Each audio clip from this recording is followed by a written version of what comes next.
Ekonomi yang kita bangun tidak hanya besar dalam angka, tetapi juga kuat dalam nilai dan adil bagi semua.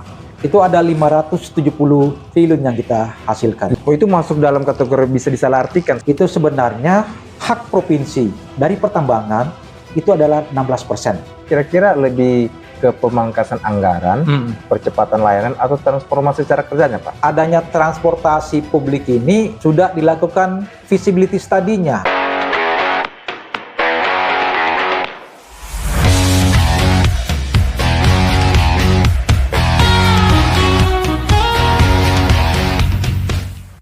Hari ini kita akan berbicara tentang sesuatu yang menyentuh kehidupan kita setiap hari. Bukan hanya soal angka pertumbuhan ekonomi, bukan sekedar grafik dan laporan kinerja, tapi tentang bagaimana sebuah kota belajar bergerak lebih cepat dengan cara yang lebih hemat. Kota Palu, sebuah ruang harapan di pesisir Sulawesi Tengah, kini berada di babak baru. Era pemerintahan yang serba efisiensi menuntut mesin ekonomi berjalan lebih ramping, lebih transparan, dan lebih berdampak langsung ke masyarakat. Pertanyaannya adalah, apakah efisiensi ini benar-benar membuat ekonomi kita melaju lebih kencang? Atau justru memaksa kita menata ulang cara bekerja, cara berusaha, dan cara bertumbuh? Hari ini kita akan menyelami arah pergerakan ekonomi Kota Palu, membahas tantangan, peluang, inovasi, serta masa depan yang sedang disiapkan. Untuk pelaku usaha, untuk UMKM, untuk anak muda kreatif, dan tentu untuk masyarakat Kota Palu. Selamat datang di perbincangan utama kita, ekonomi Palu tumbuh lebih cepat atau lebih hemat? Mari kita mulai dengan Bapak Alis, pengamat ekonomi bisnis. Halo Bapak, apa kabar? Assalamualaikum. Salam. Siap. Sehat. Sehat Pak ya? Alhamdulillah. Terima kasih Pak, sudah bersedia meluangkan sedikit waktunya untuk berdiskusi Pak. Iya. Ya, mengedukasi di sini di OTT Podcast Official Kota Palu. Pak Halis, sebagai pengamat ekonomi bisnis, sebelum kita masuk ke topik, boleh ditambah sampaikan latar belakangnya Bapak untuk sahabat-sahabat di Indonesia. Baik, terima kasih. Assalamualaikum warahmatullahi wabarakatuh. Waalaikumsalam. Alhamdulillah kita ketemu dalam perbincangan Kota Palu hari ini. Kota yang kita cintai. Jadi saya di samping akademisi, kalau akademisi itu di kampus, tapi tidak cukup di kampus. Iya. Jadi harus turun lapangan, melihat, memotret bagaimana kehidupan masyarakat, kemudian juga meneliti bukan hanya di aspek ekonomi semata, tapi ada saling terkait.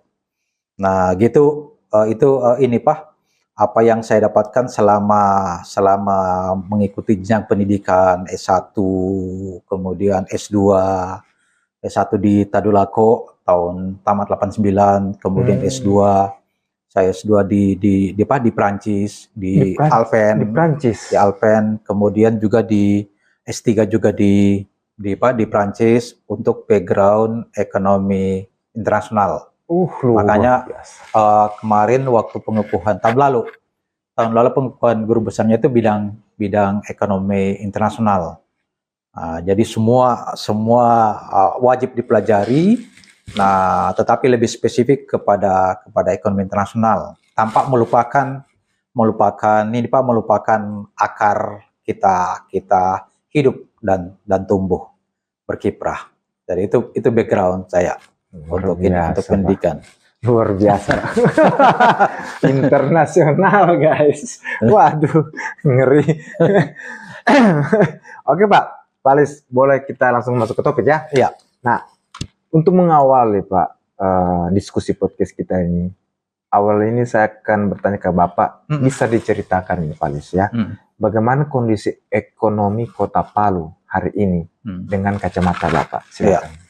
Jadi perekonomian Kota Palu itu termasuk kota yang berbasis kepada jasa. Kemudian memang ada industri, tapi lebih dominan kepada berbasis pada ini Pak, pada logam mulia, pada emas. sebenarnya bergerak di sektor pertambangan. Nah, tetapi yang menentukan itu adalah di sektor jasa, perdagangan, restoran, hotel, itu yang menentukan Kota Palu. Nah, dengan pemerintahan sekarang ini sebenarnya dari sisi keuangan daerah, Kota Palu itu termasuk daerah yang punya kapasitas fiskal yang tinggi, walaupun sekarang ada downgrade ke sedang. Itu berdasarkan Peraturan Menteri Keuangan PMK nomor 79 tahun 2025. Nah, ini karena apa? Satu diantaranya itu yang karena tadi efisiensi tadi. Itu juga penyebabnya. Nah, kemudian sebagai kota yang sebenarnya kota Palu itu lengkap dia. Itu kota multidimensi, kalau saya bilang kota multidimensi. Ada gunung, ada laut, ada sungai, kemudian ini seperti saya membayangkan di mana saya studi S3. Di berdekatan di mana di Eropa itu, di kota Nice itu persis Palu. Ada teluknya, ada sungainya, kemudian jadi menjadi kota wisata. Wisata. Walaupun Palu belum menjadi kota wisata, tapi berangsur-angsur akan ke sana dan berproses, dan itu sudah dimulai oleh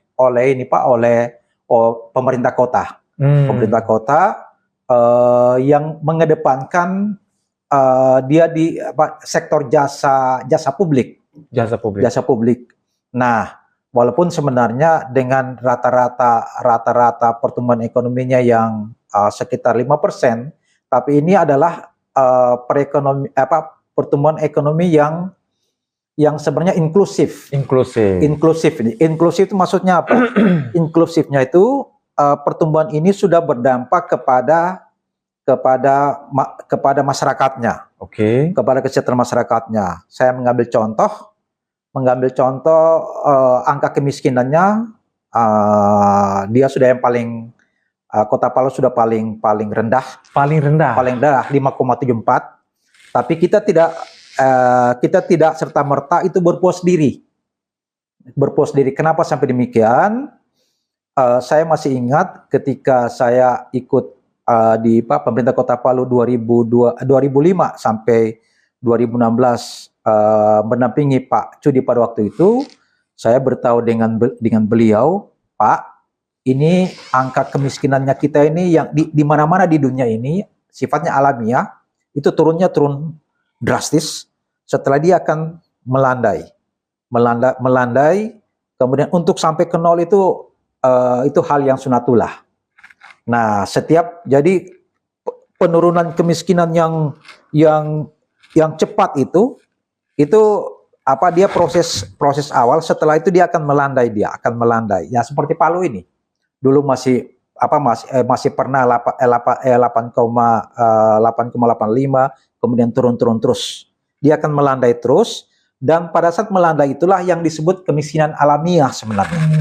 Usaha untuk menurunkan angka kemiskinan yang alamiah tersebut itu memang hal yang sangat butuh usaha yang sangat besar.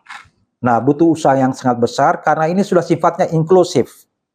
Nah, apa yang dilakukan? Yang dilakukan itu dari sisi kesejahteraan. Ini baru ngomong kemiskinan kita. Belum. Kemiskinan adalah kita mulai dari tidak semata-mata ekonomi. Yang paling kekal itu adalah pendidikan. Walaupun pendidikan itu maksudnya adalah dari jenjang pendidikan mulai PAUD, TK, kemudian SMP, MTS, ini yang menjadi tupoksi pemerintah kota, sementara SMA itu adalah pemerintah provinsi. Jadi berbagi tugas pokok dan fungsi. Nah, kalau kita melakukan investasi di bidang pendidikan hari ini, maka kita akan menikmati nanti 25 tahun ke depan hasilnya. Jadi ada ada grace period. Itu yang dilakukan oleh Palu. Palu, begitu juga daerah lain. Nah, di Sulawesi Tengah ini hanya 2 yang menuju kepada kemiskinan alamiah yang sudah melandai. Hanya Palu dan Banggai. Yang angka kemiskinannya di bawah 10. Sementara yang lain belum. Yang lain belum, Morowali masih 12,5, kemudian Morowali Utara juga demikian. Yang paling tertinggi Donggala. Donggala dari sisi persentasenya yang paling banyak Parigi Motong. Tapi Palu itu dari ciri khas kota, memang ada yang membuat ini Pak, Palu kan ibu kota provinsi. Siapa yang dekat dengan api, dia yang tidak serta merta demikian. Nah, itu dari sisi inklusifnya tadi. Kemudian dari sisi yang lain adalah kinerja keberhasilan pemerintah suatu daerah, baik gubernur, wali kota, bupati, dan pasangannya, itu diukur atas 6 sebenarnya. 6 indikator saja. 6 indikator atau disebut pula indikator visi.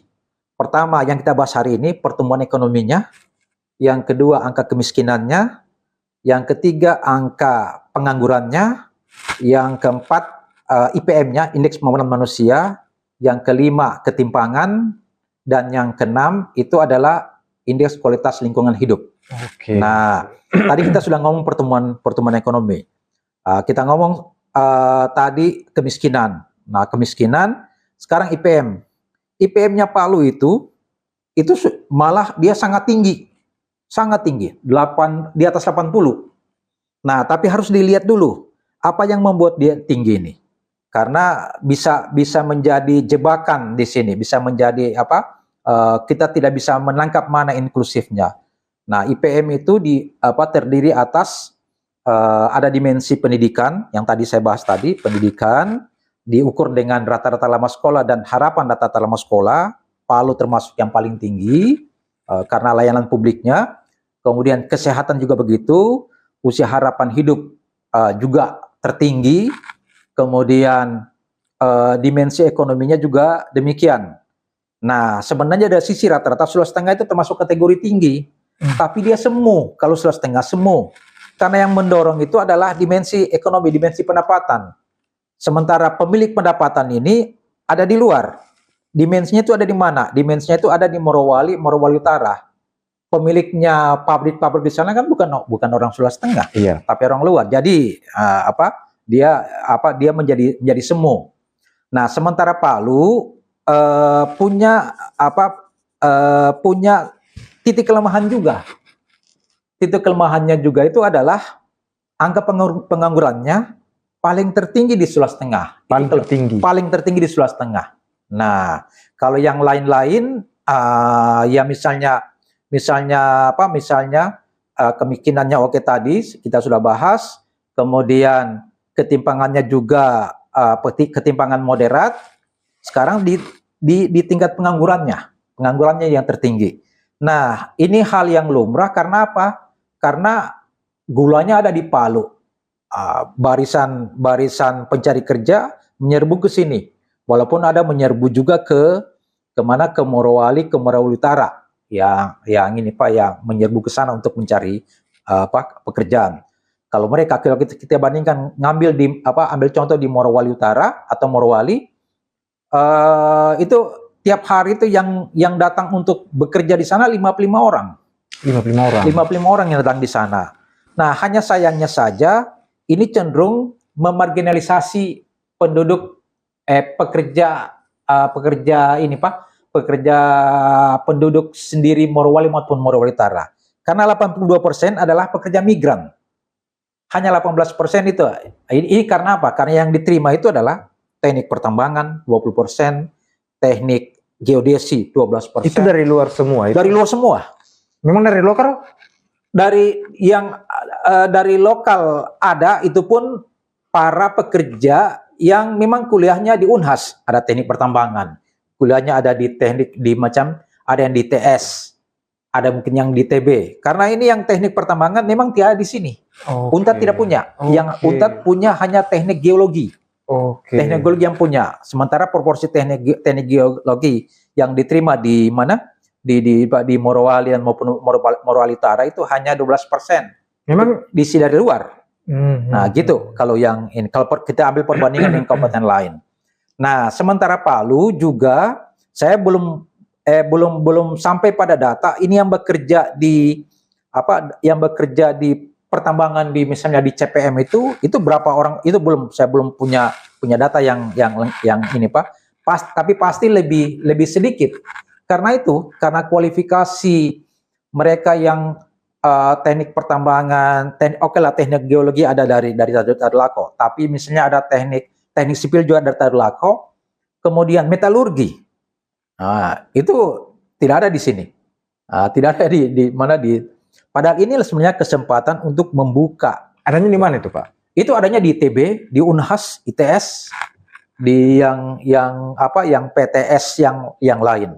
Yang ada. Memang tidak ada di Untar. Memang tidak ada di Untar. Yang ada di Untar hanya geologi dengan teknik sipil, sipil mesin yang ada.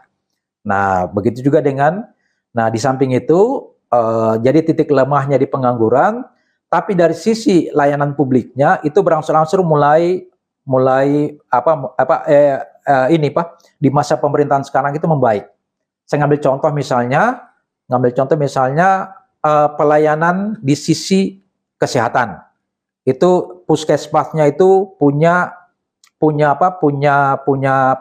skema pelayanan yang jelas, kemudian dengan tarif yang jelas juga, kemudian dengan waktu layanan yang jelas.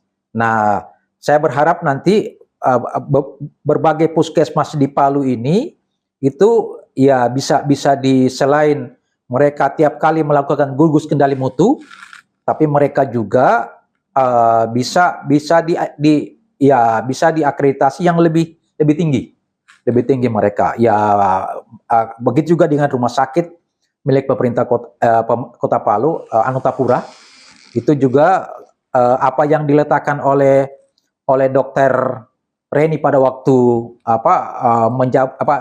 menjabat sebagai Direktur Rumah Sakit Palu, malah pada waktu itu saya masih ingat karena kami di programnya namanya program Bridge Bappenas yang dampingi, dia menghasilkan.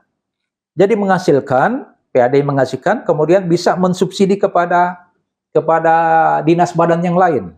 Nah, itu karena memang tata kelolanya bagus. Tata kelolanya bagus, jelas. Kemudian bahkan sampai sebelum gempa 28 September 2018 itu kan pernah diberikan pinjaman oleh Kementerian Keuangan untuk meningkatkan pelayanannya. Nah, itu jadi itu di rumah sakit. Kalau puskesmas juga saya berharap itu bisa semakin terukur berdasarkan misalnya kendali mutunya, bahkan mereka pakai standar ISO. Itu dari sisi pelayanan, itu kesehatan itu. Nah, demikian juga pendidikan, sama, apalagi wali kota sekarang ini kan paling senang turun-turun itu. Ya. Nah, turun-turun lapangan, kemudian demikian juga dengan misalnya di transportasi publik. Kalau saya tidak keliru, hari ini mulai jalan itu. Nah, mulai mereka punya transportasi publik. Kita lihat sudah ada masing-masing punya halte. Tapi saya selalu dulu Pak. Iya. Itu maksudnya punya halte terus untuk transportasi publik. Nah, itu bukan yang seperti kemarin atau ada perombakan baru lagi nih? Saya berharap jadi saya bisa. Soalnya kan kayak kemarin kan agak sedikit blunder kalau menurut saya. Iya, oke. Ya kan, banyak kan awal-awal tapi izin, maksudnya banyak di awal-awal kan Pak Wali mengeluarkan beberapa unit transportasi, tapi di awal-awal saja yang viral. Nah, cuma di saat setelah itu, itu down. Pertanyaan publik nih Pak. Iya, oke. Pertanyaan publik, mobil itu mau diapakan? Nah, setelah itu. Jadi gini, yang namanya transportasi publik dimanapun, di negara manapun, kita tidak bisa berpikir berorientasi kepada keuntungan. Setuju, oke. Itu kita setuju itu. Ya. Jangan tapi berorientasi pada layanan. Ya. Nah, memang ada plus minusnya. Plusnya itu memang bisa mengurangi angka laka lantas, itu contoh. Kemudian bisa mengurangi juga kemacetan kalau pada waktu-waktu tertentu. Pada waktu-waktu tertentu. Walaupun Kota Palu itu belum benar-benar macet seperti saya ambil perbandingan misalnya di Manado. Manado itu jarak antar kendaraan karena antar kendaraan itu sampai 60 cm itu. 60 cm dan itu sudah pernah muncul di Kompas. Kompas laporkan halaman pertama lagi. Nah, jadi memang kelemahannya itu adalah kelemahan di tataran sosialisasi. Nah, agak berat memang karena sudah lama transportasi publik di Kota Palu itu tidak ada. Saya katakan tidak ada. Dulu masih pakai angkot, masih itu sama sekali itu lama sekali tidak ada. Tentu masyarakat berpikir lebih baik saya beli motor. Apalagi dengan kredit hanya uang hanya 500 bahkan uang mukanya 0% itu dengan malah itu sudah bisa digunakan. Tapi saya salah lagi Pak sebelum lanjut. Iya. Kalau begitu kalau dari sudut pandangnya pemerintah seperti begitu kan ke masyarakat. Nah, kan kalau menurut saya sebagai masyarakat, bukan cuma saya sih, mungkin sudut pandang saya banyak juga masyarakat lebih memandang daripada saya naik itu bis transportasi itu, daripada itu kan lebih baik saya naik motor. Ada juga gengsi. Betul. Nah, itu yang jadi ini. Gimana? Jadi gini, itulah karena memang sudah terlalu lama kita menggunakan private transportation. Itu karena sudah terlalu lama kita. Karena apa? Karena memang dari pemerintahan ke pemerintahan tidak ada transportasi publiknya. Nah, ada semua angkot itu kan milik pribadi, milik swasta. Nah, dengan ini sebenarnya satu kebijakan yang harus sosialisasinya harus secara matang secara matang. Kalau perlu sampai ke tingkat 46 kelurahan sebenarnya. Ini loh, ada transportasi publik ini. Kita akan lihat plus minusnya. Itu satu. Yang kedua adalah, dan ini saya belum tahu apakah adanya transportasi publik ini sudah dilakukan feasibility study-nya, studi kelayakannya. Studi kelayakannya baik dari sisi ekonomi maupun dari sisi teknis. Nah, karena transportasi publik ini juga sebenarnya bisa selain menghasilkan halte-halte yang digunakan juga bisa menghasilkan. Saya ngambil contoh, tidak usah jauh-jauh di negara lain, space halte-nya itu, yang tertutup, itu sebelah kiri maupun sebelah kanan itu bisa digunakan sebagai space iklan di situ. Iklan di kiri maupun kanan. Apa saja. Ya, di sini kan ada tempat sampahnya. Ini dindingnya itu bisa apa saja. Itu ada ruang iklan kiri kanan. Sementara yang di dalam atapnya itu ditaruh misalnya peta Kota Palu. Kota Palu yang menunjuk Anda berada di sini. Kemudian bisa ditaruh juga di situ jadwal bus. Setuju. Jadwal bus di situ, kapan jadwalnya busnya yang ini Pak yang akan berikutnya. Nah, itu bisa menghasilkan di situ kalau dari space iklan itu. Nah, cuma masalahnya adalah masyarakat kita belum terbiasa, belum tersosialisasi dengan baik mereka. Dan sebenarnya ini yang paling penting itu adalah harus ada kepastian waktu. Kepastian waktu. Karena daripada saya terlambat ke kampus, ngapain saya mau naik bus? Waktunya ini. Itu contoh. Karena busnya ini masuk di dalam kampus. Pas di BNI kampus itu ada halte, bukan haltenya sebenarnya itu. Ya kayak seperti, karena dia tidak hanya tiang. Tiang penunjuk itu, ini rute, sudah ada lengkap dia. Ini rutenya pertama, ada dari A sampai Z rutenya. Nah, kemudian ada tempat duduknya. Begitu juga yang di depan Polda. Depan Polda Baru ada sudah ada semua. Ada semua. Nah, sementara yang kalau saya tidak keliru yang halte yang beratap itu hanya sekitar 20-an. Macam depan kita sini ada. Depan kantor gubernur ini ada di situ. Nah, cuma sekarang proses pembiasaan lagi di masyarakat. Masyarakat untuk pembiasaan diri untuk naik bus. Nah Pak, oke sebelum kita ini Pak.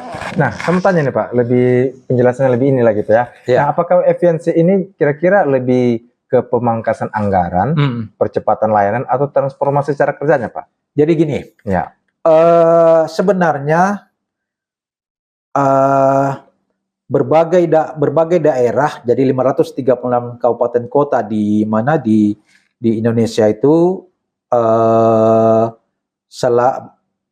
mereka rata-rata mengandalkan dana transfer ya, dana transfer ke ini Pak, ke daerah. Nah, kemudian cita-citanya Pak Rias Rasyid ketika menginisiasi Undang-Undang Nomor 22 tahun 99 tentang otonomi daerah dan Undang-Undang Nomor 25 tahun 99 itu adalah menuju kepada kemandirian daerah. Jadi daerah mandiri mencari sumber pendapatan asli daerahnya. Nah, tapi sayangnya saya boleh katakan tidak semua daerah menuju kepada kemandirian dari sisi fiskal. Jadi dia tergantung. Itu termasuk tantangan terbesar dalam menerapkan efisiensi. Iya, termasuk ini. Jadi karena begini terus, tangan di atas terus ini daerah. Tangan. Apa ukurannya? Saya ngambil contoh di Sulawesi Tengah. Sulawesi Tengah ini tingkat provinsi sebagai Satker dan 13 kabupaten kota. Yang daerah di Sulawesi Tengah baik kabupaten kota maupun provinsi itu rata-rata kapasitas fiskalnya itu masih rendah dan masih rendah semua. Rata-rata itu. Yang ini Pak paling banyak. Nah, kenapa sampai demikian? Satu di antara beberapa penyebabnya adalah belanja ini Pak, belanja pegawainya besar. Oh, itu masuk dalam kategori bisa disalahartikan sebagai pengurangan dukungan efisiensinya itu? Bisa ini. Bisa. Masuk ya? Bisa. Cuma dari sisi sebenarnya ini dari sisi apa penjelasannya Kementerian Keuangan adalah kita dia tarik duitnya. Jadi sama dengan kita ada duitnya, setelah itu kabupaten kota berebut, jadi berkompetisi. Untuk berkompetisi mana? Di kementerian untuk efisiensinya itu. Tapi memang akan mengagetkan apabila dilaksanakan secara ini Pak, secara drastis. Secara drastis misalnya provinsi Sulawesi Tengah saja itu dia menghadapi pengurangan itu sampai 1,2 triliun. Nah, 1,2 triliun itu. Dan ini kemungkinan juga akan berlangsung terus ke depannya. Ini bisa ditangani oleh perusahaan daerah. Oke. Jadi mobil-mobil dinas, kemudian kalau mau dirawat apa semua bisa ditangani oleh BUMD. Diangin. Kemudian yang lain usaha-usaha yang selain yang tadi saya sebutkan perawatan kendaraan, ya bisa juga membangun unit usaha yang lain. Unit usaha yang lain untuk ini Pak, BUMD. Jangan hanya ini deh, jangan hanya penjilidan dan fotokopi. Setuju Pak. Itu masih banyak yang lain bisa dilakukan. Iya Pak, karena banyak memang kalau sama ini Pak lihat ya. Karena juga kan banyak juga peran anak muda ini Pak dari dari kreator digital, pelaku ekonomi kreatif dalam dinamika ekonomi Palu. Iya, misalnya yang dari NAPU. NAPU ini kan pemasok sayur mayur dan sebagainya. Di wilayah misalnya ada teman-teman saya di wilayah Poso Pesisir ini. Mereka ada yang memasok ke Morowali, ada yang masuk keluar, yang di desa yang saya dapatkan desa Tangkura, kemudian pasokannya masuk di Palu, kemudian bisa melalui proses yang lebih misalnya pembungkusan yang baru dijual ke tempat lain. Tapi asal sudah pasti pasarnya. Nah, dan masih banyak yang bisa dilakukan yang lain. Nah, yang berkaitan dengan industri kreatif. Nah, kemudian selama ini saya ngambil contoh juga misalnya Sungai Palu. Sungai Palu itu kan bisa, ya pesisirnya itu ya jangan sampai menjadi wisata buaya. Posisinya itu kan tempat bisa jadi tempat nongkrong. Setuju. Ya tempat nongkrong sore malam hari, juga tempat ketemunya. Ya, nah tinggal di situ disiapkanlah saja ya. Tapi ada tidak wacana apa itu, Pak? Apa? Ada wacana tidak, perencanaan itu tidak? Sebenarnya ada. Sebenarnya ada, tapi saya belum tahu sekarang apakah mereka tindak lanjuti. Ya, soalnya kan kalau kita lihat di pinggir-pinggiran kali itu kan apa ya, Ya. tidak ada sih Ya. stand-stand apa dibuat. Ya gimana. sebenarnya bisa inisiasi oleh jadi ada kerjasama antara pemerintah Kota Palu dengan kelurahan, dengan para anak-anak muda, anak-anak kita yang kreatif bisa di situ. Setuju. Ya mereka ya di wilayah-wilayah tertentu itu bisa di supply, mereka punya akses internet. Oke. Nah, kemudian yang bisa di stop misalnya menjelang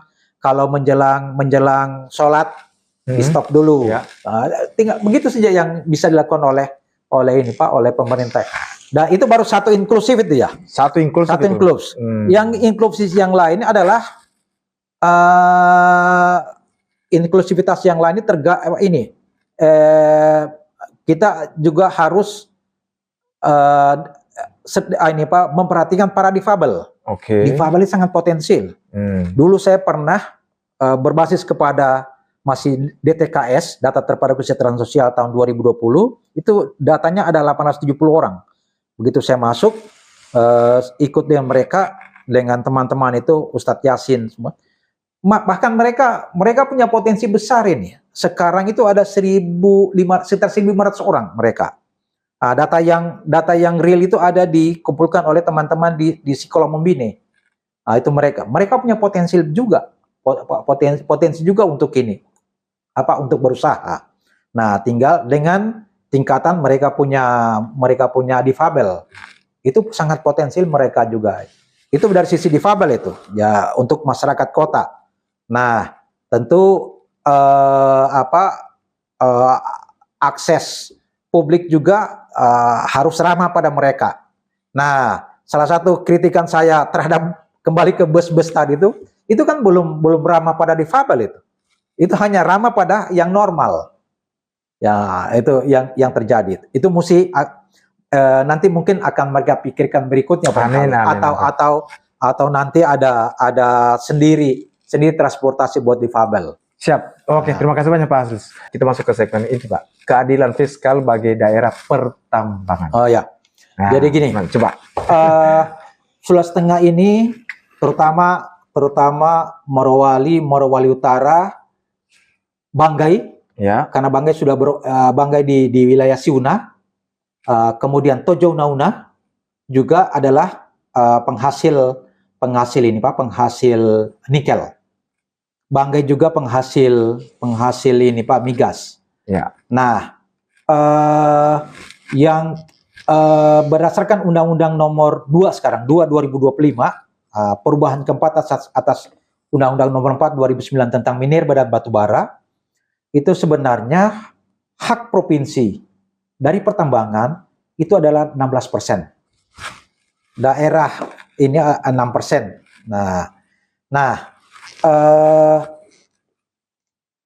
Kalau dari kalkulasi kasar itu yang dihasilkan oleh Sulawesi Tengah itu, ini Presiden juga sudah kemukakan, itu ada 570 triliun yang kita hasilkan. 570 triliun. Sama dengan Sulawesi Tenggara. 570 triliun. Dari pertambangan. Sulawesi Tenggara juga demikian. Maluku Utara lebih besar lagi, 600 triliun. Yang kembali ke Sulawesi Tengah berdasarkan data namanya Asset and Liabilities Committee. Itu data bulanan kami di Kementerian Keuangan rapat. Itu yang kembali ada yang ke sini itu sebesar 25,7 triliun. 25,7 Jadi sekitar 6%. Nah, di mana kelemahannya? Kelemahannya itu adalah kita menerima bagi hasil yang diperhitungkan adalah di mulut tambang, bukan di mulut industri atau di mulut pabrik. Di mulut tambang. Ya, di mulut utama kan masih mentah. Ya. Pasti dia punya nilai masih rendah. Ya, Belum setuju. mengalami proses peningkatan nilai tambah. Ya. Nah, kita punya rujukan adalah Sulawesi Selatan. Kenapa harus di sana, Pak? Karena Sulawesi Selatan ini di zamannya direkturnya ini, teman saya Pak Sawedi Muhammad, dosen Unhas Sosiologi. 15 tahun beliau menjadi direktur Vale. Nah, ya dia karena background akademisi, kemudian berhitung, dan itu diperhitungkan di mulut pabrik, di mulut industri. Kabupaten Luwu Timur saja, dari Surwako, itu bisa menyumbang kepada Kabupaten Luwu Timur itu 300 miliar per tahun. Per tahun itu. Nah, tentu kita harus belajar ke sana, dan juga kita harus belajar persiapkan alasan-alasan yang dari sisi regulasi untuk meminta keadilan kepada pusat. Nah, kenapa sampai demikian? Saya ngambil contoh. Kita bagi DBH. DBH Landren dan Ditren. DBH Landren itu di Morowali misalnya ada 22 izin usaha pertambangan. Sewanya itu per hektar 60.000 rupiah. 60.000 rupiah. Di Morowali itu ada 52.517 kali 60.000, hasilnya berapa? Kali dengan haknya provinsi misalnya 30%. Maka yang diterima oleh Sulawesi Tengah itu hanya 945 juta. Itu dari Landren. Di Morowali Utara ada 18. Memang kecil Landren. Yang besar itu adalah di royalti. Saya ngambil contoh Angfang Brother di Morowali, itu besar pembayarannya. Nah, saya sudah sarankan kepada Bapenda, Badan Pendapatan Daerah bersama SDM.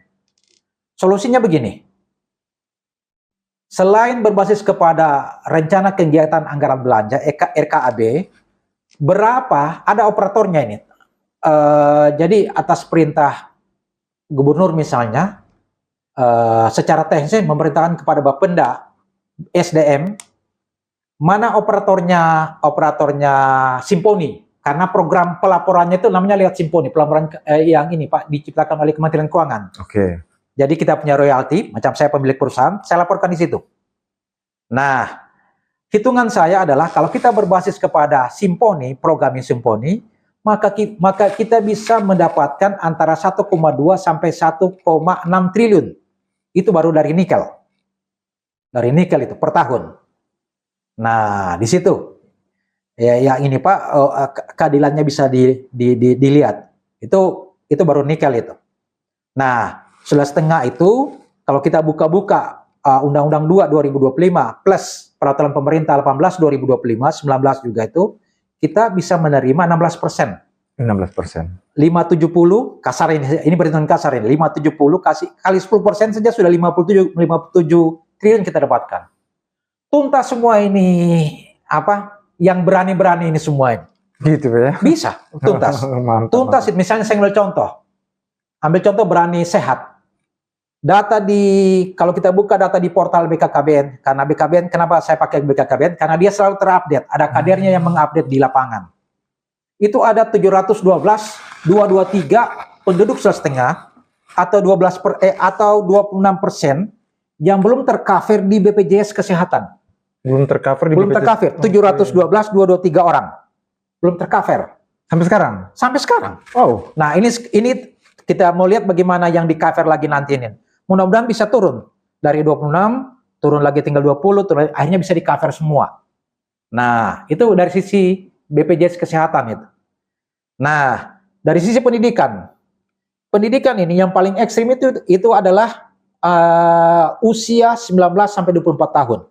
Sulawesi Tengah ini ada 208, 930 anak usia 19 sampai 24 tahun yang tidak lanjut kuliah. 67,99%, 68% lah tidak lanjut kuliah. Ini bisa lost generation kita ini. Memang tidak semua orang kuliah, tapi pilihlah yang ini life skill, yang politeknik, yang bisa cepat kerja. Ini akan berbahaya pada kita. Saya pernah terlibat di konsultan dulu Asian Development Bank untuk SMP. SMP, kita tangani SMP 11,5, sekarang tinggal 13 juta. Jadi nanti 20 tahun baru terasa jumlah 9,16% usia SMP yang yang putus, yang tidak sekolah. Nah, kita ekstrimnya ini di pendidikan lanjut ini, di pendidikan di pendidikan tinggi. Nah, sementara sekarang yang SD-nya juga masih tetap tinggi juga, anak yang tidak sekolah SD. Itu hampir 30%. Nah, caranya bagaimana? Kalau kita menerima proporsional yang kita terima tadi ini, kita bisa membantu kabupaten lewat apa? Karena tupoksinya kabupaten kan ini TK, PAUD, SD, MI, SMP itu kita bantu lewat misalnya bantuan keuangan kabupaten BKK. Nah, untuk mereka tangani secara baik. Itu baru nikel ini ya. Minyak itu sebenarnya dari periode 2014-2022 hitungan saya itu kita kehilangan karena kita tidak punya perusahaan daerah yang tangani ini. Itu kita kehilangan 150 juta per hari. 150 juta per hari. Wow. Karena kita tidak mendapatkan namanya participation interest 10%. Yeah. Nah, di sisi migas kita bisa mendapatkan 3. Pertama, participation interest. Hitungan saya itu 1,6 anak yang ada saya kirim di ini ada slide-nya saya kirim ke ini ke Pak Mario itu. Siap. Itu 1,665 triliun. Kemudian kita bisa menempatkan jasa services, misalnya ini saran saya kepada dulu Pak Bupati Taslim di Morowali. Pak, kenakan retribusi itu supplier makanan. Dia kenakan, dapat mereka pendapatan.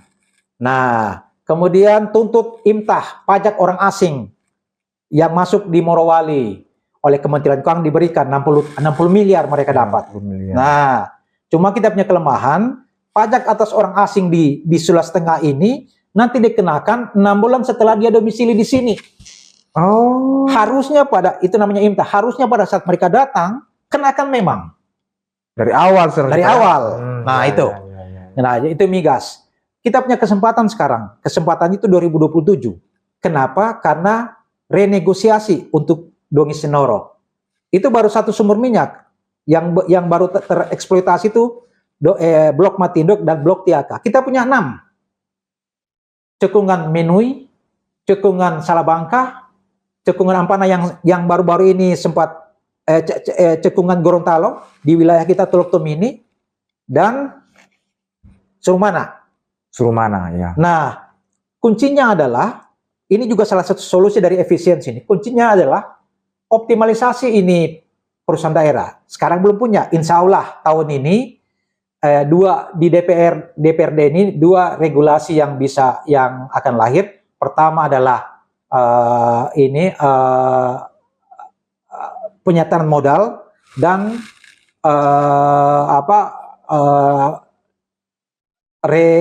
reorganisasi atau untuk perusahaan daerah BUMD. Ini mesti ada ini. Kalau ada ini, nah adapun yang lain tidak bisa tangani yang holding company-nya bisa tangani ini. Karena apa? Sulbar saja sudah ada perusahaan daerahnya dan mereka bersiap punya ini. Sulbar. Ini teman saya namanya Profesor Muhdar dari mana? Dari beliau alumninya Tadulako Hukum, jadi guru besar di Universitas Mula Warman. Nah, beliau yang dampingi juga ini Blok Mahakam sampai Kaltim bisa mendapat lebih banyak ini Pak dari dana bagi hasil. Nah, itu informasi yang saya peroleh dari ini Pak dari beliau. Nah, kemudian kita bisa dapat 1,65 dari. Nah, makanya pada waktu 3 bulan lalu Kepala Bapeda Banggai Pak Ramli, saya beritahu Pak Ramli karena Banggai Pak Ramli Tonggo, karena Banggai itu udah jalan dia punya perusahaan daerah. Proyeksikan Bapak punya pendapatan dari partisipasi interestnya itu untuk Banggai itu proyeksikan dari 28 miliar ke 300. Ke 300. 300 miliar. Khusus Banggai, daerah penghasil. Nah, kita sekarang, jadi kalau kita bereskan ini, maka bereskan 2026, 2027, karena ini juga akan berproses. Jadi berproses di DPRD, berproses juga di Kemendagri. Saya punya pengalaman kemarin PT Sentrogas, akhirnya catatan dari Kemendagri itu adalah belum dapat dipertimbangkan karena intinya perusahaan daerah ini kan intinya kan belum kuat. Nah, PT Pembangunan Sulteng. Nah, itu yang sekarang kan dibukukan oleh ini Pak, oleh gubernur supaya nanti diaktifkan kembali, basisnya sudah kuat. Baik dari sisi penyertaan modal maupun dari sisi ini Pak, sisi organisasi. Nah, dengan harapannya kita bisa meraih dari ini Pak, dari misalnya dari migas. Kemudian yang lainnya kita bisa punya konsesi. Ya. Punya konsesi 10 million metric ton kubik standar per day. Kita mau apakan itu bisa kita. Kemudian juga production services yang kita bisa lakukan. Karena dari analisis pohon industri yang saya buat tahun 2018 itu turunannya gas itu begitu besar. Oh iya. Begitu juga dengan misalnya dari Kementerian SDM bisa membantu kita dengan pipanisasi seperti yang terjadi di Batui Selatan. Bisa juga BUMDes. Kalau mana daerah yang belum punya pasokan gas, ya mereka mengambil margin untuk memasok juga. Ya seperti di Bojonegoro. Ya. Bojonegoro mereka jadi BUMD-nya juga berfungsi. Dan saya optimis kalau ini beres, Banggai sudah jalan, kita juga provinsi ini menjadi sumber lain. Jadi selain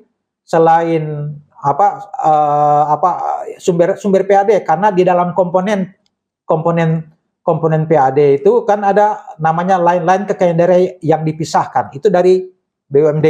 Itu masuk sebagai ini asal perusahaan daerahnya itu ini profesional.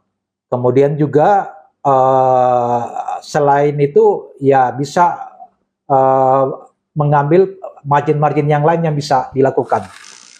Banyak yang bisa selain ini juga bersaing kita untuk memperebutkan dana proteksi lingkungan, karena itu bisa diperoleh dari hibah dunia. Iya. Hibah dunia bisa dari Kementerian Keuangan, khususnya BPDLH, asal kita penuhi semua syarat-syaratnya dan kita bersaing. Selama ini yang memenuhi itu adalah para organisasi masyarakat sipil. Oh iya. Misalnya Karsa Institute, itu dana mereka yang dari proteksi lingkungan yang mereka lakukan, dan itu mereka bersinergi dengan pemerintah daerah Sigi. Sampai sekarang, Pak? Sampai sekarang yang ini Pak, mereka bukan hanya Karsa, yang lain-lain juga ada. Wow. Semua bisa. Jadi kita tidak perlu khawatir karena adanya efisiensi. Ini harus membuat kita berpikir untuk mencari sumber lain yang satu di antaranya tadi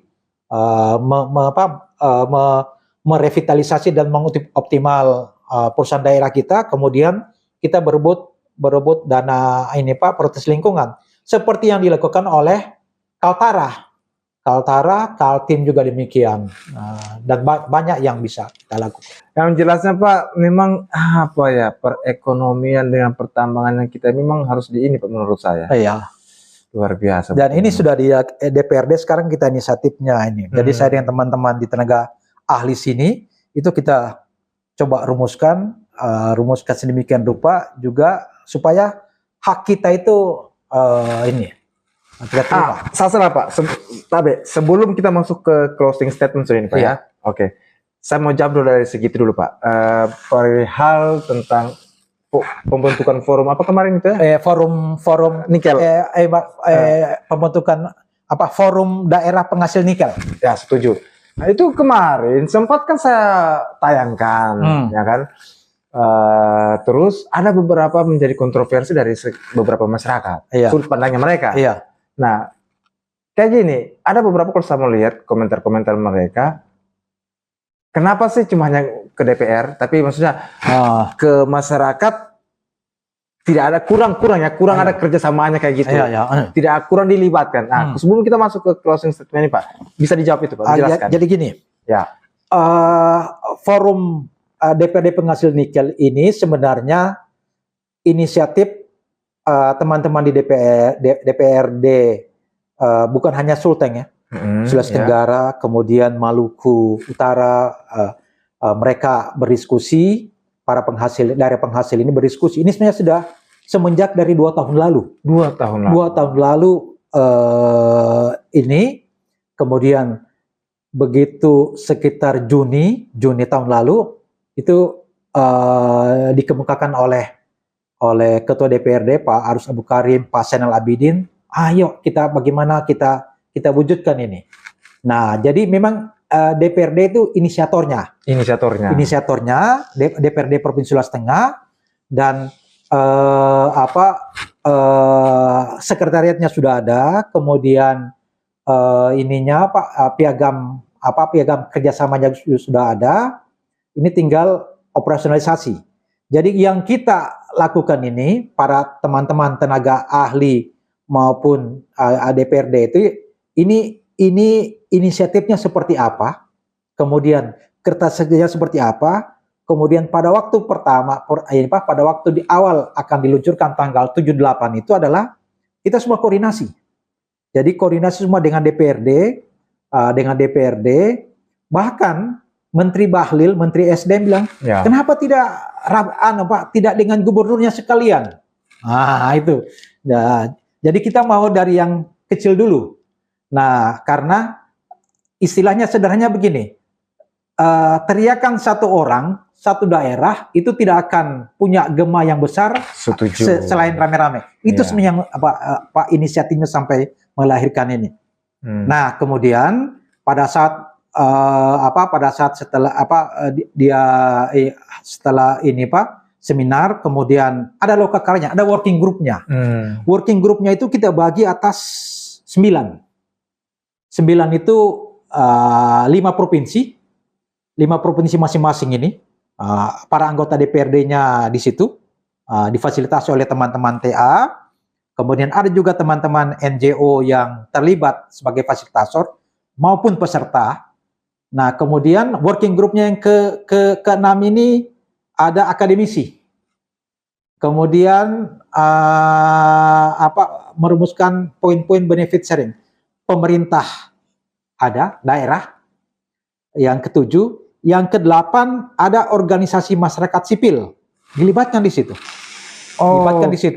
Ada organisasi masyarakat sipil di situ. Nah, terlibat di situ. Kemudian ada korporasi yang 9 korporasi yang ada di walaupun tidak semua diundang di situ, diundang dalam working group. Ini 9 ini kita pada saat working group, apa poin-poinnya, kertas kerjanya, inilah yang menjadi dasar kita untuk tindak lanjut berikutnya. Nah, tindak lanjut berikutnya ini adalah sebenarnya itu adalah ini teman-teman komisi 6 perindustrian di pusat juga sebenarnya ingin berkiprah, tapi nanti berikutnya. Kemudian ada komisi 12 pertambangan. Nah, nanti ini yang kita mau dari hasil dari working group semua itu sudah ada rumusannya masing-masing NGO. Jadi masyarakat, kemudian bahkan dilibatkan juga teman-teman peserta yang independent surveyor dari Jakarta itu datang ke sini. Nah, datang ke sini, termasuk rekomendasi kita itu adalah supaya yang namanya inspektur tambang itu jangan hanya satu orang di sini. Di sini satu orang di sini, Pak Saleh. Ya kalau dibuat inspektur tambang mesti ada UPT-nya di sini, karena setahu saya inspektur tambang di Indonesia sedikit itu. Berapa orang mereka yang saya kenal di sini Pak Saleh. Nah, kemudian ini tadi saya sempat ngobrol dengan diskusi dengan Pak Zainal Abidin. Tindak lanjutnya kami sudah pada waktu tanggal berapa? 15 Desember itu kita sudah rapat di antara TA, kemudian ini kita mau rapat lagi nanti, tapi sudah melibatkan perangkat daerah. Perangkat daerah karena ada 2 agendanya nanti agendanya itu, pertama agenda di Jakarta dan agenda di daerah lain. Kenapa di Jakarta? Karena kita mendekatkan dengan kementerian. Oke. Jadi bukan hanya Kementerian Dalam Negeri, Kementerian SDM, BKPM, Kementerian Perindustrian, Perdagangan, kemudian para anggota anggota DPR RI, Komisi 12, Dapil 5 daerah ini. 5 daerah, nanti akan plus 1 daerah kita undang. Maluku. Kenapa Maluku? Karena Kabupaten Seram bagian barat itu penghasil nikel. Luas konsesinya hampir sama dengan Banggai, hampir sama dengan Touna, 47.000 hektar. Nah, jadi anggota Komisi 6 Dapil, masing-masing provinsi itu kita undang. Kemudian menterinya kita undang, gubernur juga bareng sama-sama bersama dengan menteri yang terkait. Menteri yang terkait ini termasuk Kementerian Keuangan kita undang. Ini bagaimana keadilan fiskal bagi daerah penghasil nikel. Gitu, Pak. Jadi itu agendanya. Agenda yang berikutnya nanti entah di mana daerah yang, apakah di Sulawesi Tenggara, apakah di Sulawesi Selatan, apakah di Maluku Utara, di Sofifi, atau di Papua Barat. Ini sudah masuk agenda tahun 2020. Sudah masuk agenda. Nah, mengagendakan kan mudah, tapi isinya agenda itulah yang kita siapkan. Nah, mekanismenya seperti apa, kemudian itu kita siapkan untuk berikutnya. Setuju. Jadi ya termasuk. Nah, kemudian di sisi lain juga di tingkat komunitas, teman-teman NGO juga, saya ikut juga serta dengan mereka, ikut serta mengadvokasi di Morowali Utara. Nah, seperti keberhasilan kita mengadvokasi sawit lalu, pendapatan dari sawit yang lalu macam Morowali Utara pada zamannya Bupati Pak siapa ini, Tumi Momor almarhum. Ya. Nah, itu kan mereka terima dari sawit itu hanya berapa? Hanya sekitar 17 juta. Begitu kita advokasi, berikan perhitungannya semua dan hal-hal yang teknis, Morowali Utara bisa menerima sampai 19 miliar. Woi, nah, jauh sekali. Ini hanya karena apa? Ini hanya karena kita berbekal pengetahuan teman-teman pada waktu itu. Ini hasil studinya dengan ombudsman pada waktu itu. Teman-teman saya Pak Sofyan Lemba, Pak Nasrun yang turun lapangan. Ini loh haknya Morowali. Jauh sekali Pak. Ya. Dari 17 juta sampai mudah-mudahan Bupati sekarang masih jalankan. Amin. Supaya supaya ya kita itu contoh sawit itu. Nah, ini juga ya ikhtiar yang baik bagi kita sekaligus kolaboratif. Jadi bukan hanya pemerintah daerah semata yang berpikir, akademisi, organisasi masyarakat sipil, yang lalu di kelompoknya ini, kelompok jurnalis dan kelompoknya organisasi masyarakat sipil bergabung itu di DPR. Diundang sendiri mereka. Ada pada waktu ini working group. Jadi kita libatkan semua. Ya, libatkan semua pada saat working group itu. Jadi bukannya tidak ada masyarakat, ada organisasi masyarakat sipil, ada NGO, ada jurnalis pada waktu itu. Kita undang semua mereka meramu isinya daripada forum ini nanti ini. Jadi ini kolaboratif semua sebenarnya. Semua di sini. Luar biasa. Oke Pak, kita masuk ke closing statement sudah Pak ya. Nah, pertanyaan terakhir saya Pak sebelum saya closing. Iya. Ya. 3 kata Pak. Iya. Yang menggambarkan ekonomi Palu untuk masa depan. Palu itu pertama adalah jasa. Kedepankan jasa. Yang kedua, kedepankan pariwisata karena ini sangat berlanjutan. Yang ketiga adalah masukkan ego lingkungan ke dalam struktur pemerintahan dengan cara setiap kegiatan, setiap program, setiap kegiatan apa dampaknya pada lingkungan. Itu harus diperhitungkan karena luas Palu ini tidak akan bertambah. Setuju. Tidak akan bertambah, tidak akan ekspansif dia, tapi dia vertikal. Ya. Nah, dengan menjaga Palu dari sisi lingkungan, kemudian sesederhana mungkin jangan sampai terjadi penebangan pohon secara secara liar di sini itu sudah menjaga daerah kita. Nah, itu untuk Palu ini. Oke, terima kasih Pak. Ya. Oke, sekarang kita akan closing Pak ya. Nah, diskusi podcast kita di hari ini. Iya. Dan tentunya terima kasih banyak Pak.